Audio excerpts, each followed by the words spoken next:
လူတို့တင်တန်ကိုလေးခံစားဒေါသပြေလွှမ်းနေတဲ့တည်တံ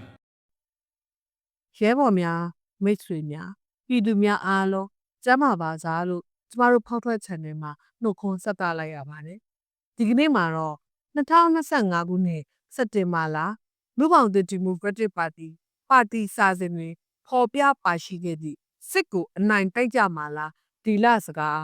ဖတ်ကြားတင်ဆက်ပေးသွားမှာပဲဖြစ်ပါတယ်စစ်ကိုအနိုင်တိုက်ကြမှာလားပြည်သူရန်သူအာဏာသိမ်းစစ်အုပ်စုဟာသူ့ဘက်ကအသာစီးရလိမ့်လို့မျှော်လင့်လွဲပြီးတိုင်းပြည်လုံးကလူမျိုးစုံပြည်သူတွေကိုစစ်ပွဲထဲမောင်းမိုးခဲ့လို့စစ်ဖြစ်ခဲ့တယ်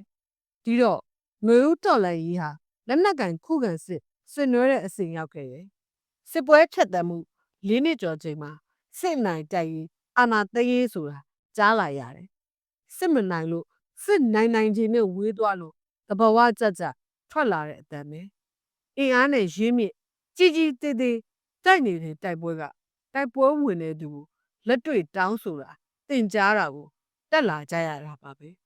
ဒါအတွက်စစ်နိုင်မှုလို့တယ်အာဏာရအောင်ယူရမယ်တပ်ပေါင်းစုတည်းရဲ့ငါတို့တိဆောက်ကြမယ်ဆိုရင်အတန်ထွက်လာတာလို့နားလည်မိတယ်ငွေဦးတော်လိုင်းရေးပြည်သူလက်နက်ကင်ခုခံစစ်ဝေဇော်ဦးကာလမှာစနစ်ပြောင်းလဲရေး system change လို့ကြွေးကြော်ဘူးခဲ့ကြတယ်ဆိုတာမှတ်ရတယ်တော်လိုင်းရေးတိုင်းရဲ့သဘောဝက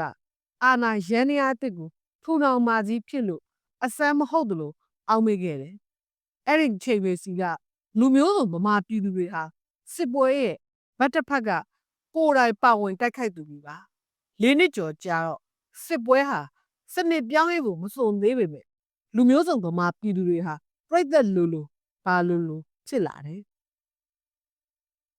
တော်လန်စစ်ဆင်နွှဲနေတဲ့အင်အားစုတွေနဲ့ပြည်သူတွေကြားမှာလိုက်ပါနိုင်စွမ်းမညီမညာ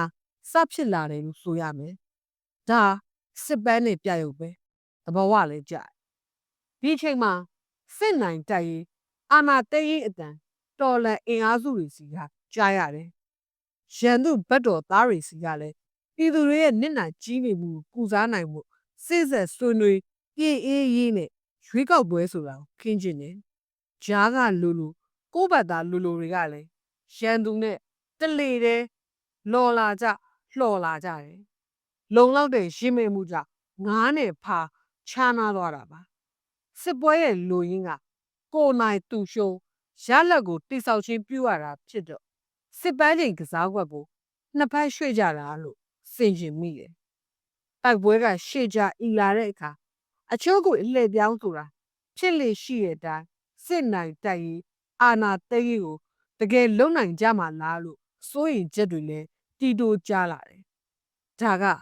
ရန်သူထိုးနှက်ချက်ကိုယ့်ဘက်ကိုထိတဲ့သဘောပါ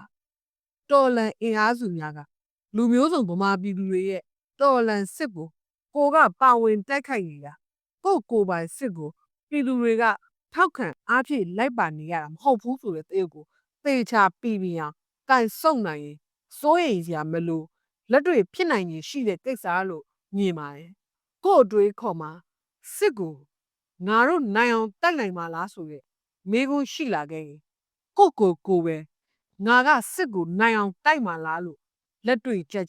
ပြန်မေးခွန်းထုတ်ပါကိုလက်တွေ့အားထုတ်မှုနဲ့ကိုယ်တိုင်အဖြေပေးပါလို့ဒီလစကားပါလိုက်ပါတယ်လူတို့တင်တန်ကိုလေးခံစားဒေါသပြေလွှမ်း